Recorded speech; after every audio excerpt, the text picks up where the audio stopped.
As Quinn delves deeper into the mysteries of vampire lore, he begins to uncover some surprising truths. But what will happen when he tests the effects of garlic, crosses, and silver on his own vampire physiology? Will he discover any weaknesses that could put him and those around him in danger?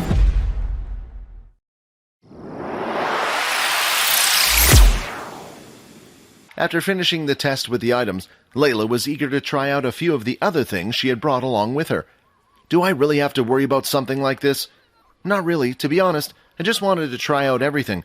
Garlic always acted more as a repellent in the first place, and the fact that you're holding it like that would suggest it wouldn't hurt. While Quinn looked at the piece of garlic, he decided to use the inspect skill just to be sure. If something would harm him, he was sure the system would be able to tell him basic information such as this. Inspect. A clove of garlic. Due to your heightened senses, the piece may test extremely bad. Safe to consume.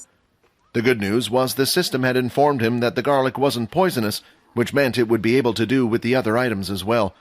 The bad news was that he still had to eat the garlic, so Layla didn't get suspicious. He broke the clove into a small piece before placing it into his mouth. The taste was incredibly strong. It felt like he was eating dog crap. Not that he knew how that tasted anyway, but if he had to imagine, this was it. Quinn immediately started to spit on the ground, trying to get the taste out of his mouth. Well, at least you look fine, Layla said. Quinn had actually expected this result before even using his inspect skill. The taste of food had slightly changed ever since his evolution. Sweet food such as ice cream and cakes now tasted bland. It was the same with fruit. The only thing that still tasted fine for him was meat. Although everything seemed to taste slightly saltier than before, it was the same with other herbs as well. Although there was one thing that drastically changed for him, and that was blood.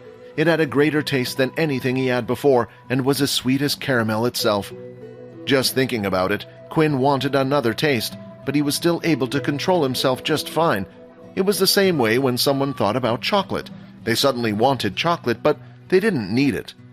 Before touching any of the other items, Quinn made sure to use his inspect skill on each one. First was the metal cross. A religious symbol that has no effect, the system said. Then the chain. A silver chain that is made up of 92% silver. Wearing the item can be used as a fashion accessory. With both the items, there was no such warning. Quinn then proceeded to pick up both of them with no worry. He was starting to trust the system more and more lately, as it had been more helpful and accurate.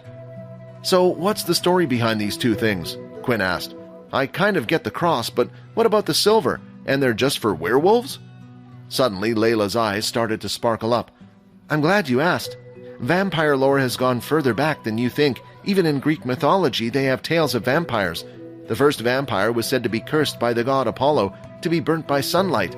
Then, when the man tried to touch Artemis' bow, she cursed the human further to be affected by silver.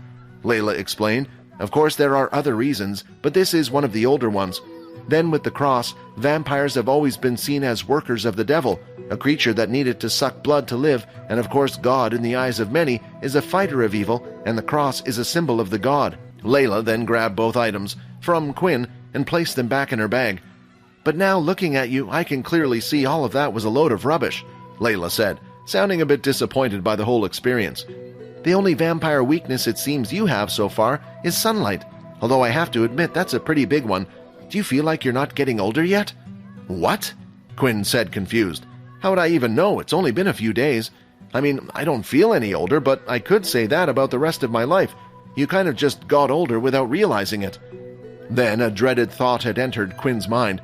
If it was true that he would no longer age, did that mean his appearance would stay the same as it did now?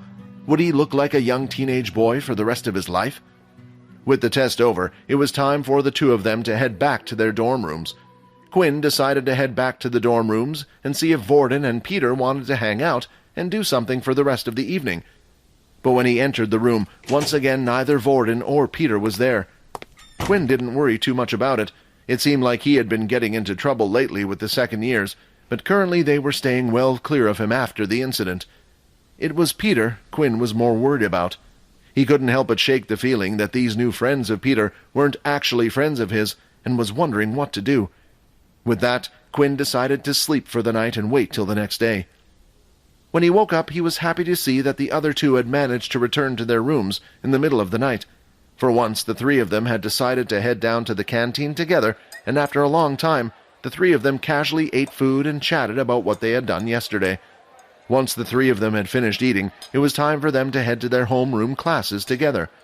On Monday morning, they were to attend a morning class with their teacher, Dell. This lesson would be a theory-based lesson, either the history of the human race, or even notice about what would happen. The three of them sat in the back of the class as usual, while Layla sat at the front, with Aaron by her side. The students waited patiently until Dell had finally arrived. "All right, class, I have an important announcement to make. The preparations for your first portal outing have been completed. It's time for you kids to go explore the universe a bit more." Before Dell was to inform the students about the portal training they would be participating in, he needed to explain to the students how the portals worked. After all, it would be a first for nearly every student there, apart from a few of them.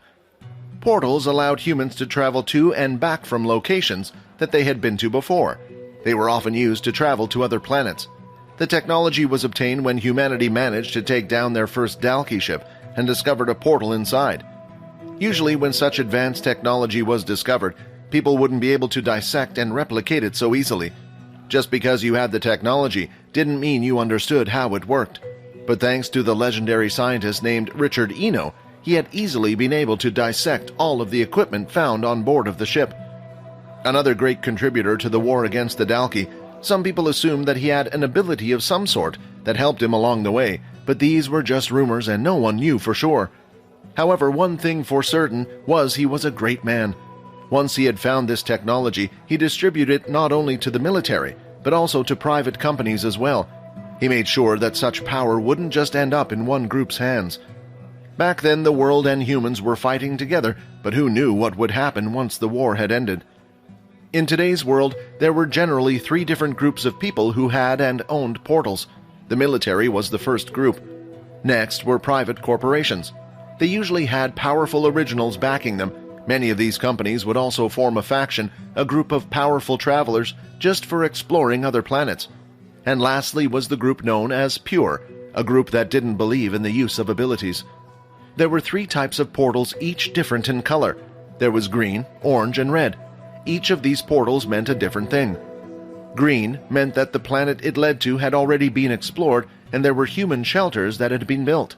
These allowed people to live there if they wished, or just stay there temporarily. The next was orange. This meant that the planet hadn't been fully explored yet. There were some shelters in place, but the level of the beast could be too high in certain areas, or they just hadn't explored everywhere yet. And finally, the red portals. These were unexplored planets. There were no shelters for regular humans to live in. Only travelers or military personnel would usually go into these portals for exploration, and the worst thing about them was they didn't know if the Dalki were on the planet as well. After all, the Dalki had the same technology, so it wouldn't be too strange to run into them, and although under a treaty, if a few people were to go missing on an unknown planet, it was hard to prove something had happened, and the humans weren't ready for another war just yet. "And that is all the information you need to know about portals," Dell said. "What about the beasts that were discovered on those planets? Will we learn about them?" the student asked. "For now, that's all you need to know about the portals. Yes, this also led us to discover beasts on these planets, and they are what we use to create our beast weapons. But you will be told more detail about that when you arrive," Dell explained. "Although I will tell you now that you can also thank Richard Eno for that discovery as well. Now for the important part. The portal expedition will take place next week, but before even that, you will be required to form your own team of 5. Although on this trip you will travel as a class, you must have a squad and stick together. Even the green portals are a dangerous place filled with beasts, and the trackers on your watch will not work outside the academy. We will have no way to come and save you." "Do you know where we will be going?"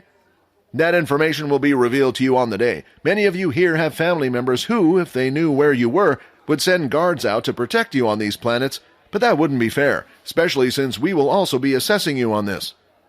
Now, if there aren't any more questions, your combat classes for today are cancelled. Today you are to form a team of 5 and report back to us by the end of the day." Dell then left the room to attend to other business, while allowing the students to form their own group of 5s. Vorden then turned his head immediately. "Hey, Quinn, you want to be on the—" But standing by Quinn's side already was Layla, who had sprinted from the front of the class to the back. "Hey, do you want to make a team with me, Quinn?" Layla said, smiling. Sure," Quinn answered. Truthfully, Quinn wanted to ask Layla to be on the same team. They didn't know how long their first assessment was going to take, and if he was to get hurt or injured, he was going to need a blood source of some type. Even if Vorden didn't like it, he knew this was going to happen. "Hey, Quinn, do you mind if I join as well?" he said, smiling, trying to hide his annoyance. "Of course, and Peter as well." Peter's face was a little shocked at hearing the sound of his name, and at the same time his feelings were confused. "Yeah, that would be good," Peter said. Then, when the others were just thinking about who the fifth member should be, Aaron had approached Vorden, of all people in the room. "I want to make a team with you." Now that the class has learned about portals and is tasked with forming teams for an upcoming expedition, the stakes are higher than ever. Who will Quinn choose to join his team? And what dangers will they face on their journey? Will Aaron's unexpected move to join Vorden's team create tension among the friends? And what secrets will be revealed as they embark on this perilous adventure? Subscribe to the Pocket FM Blockbuster YouTube channel and press the bell icon for instant notifications. Check out our channel for more exciting shows.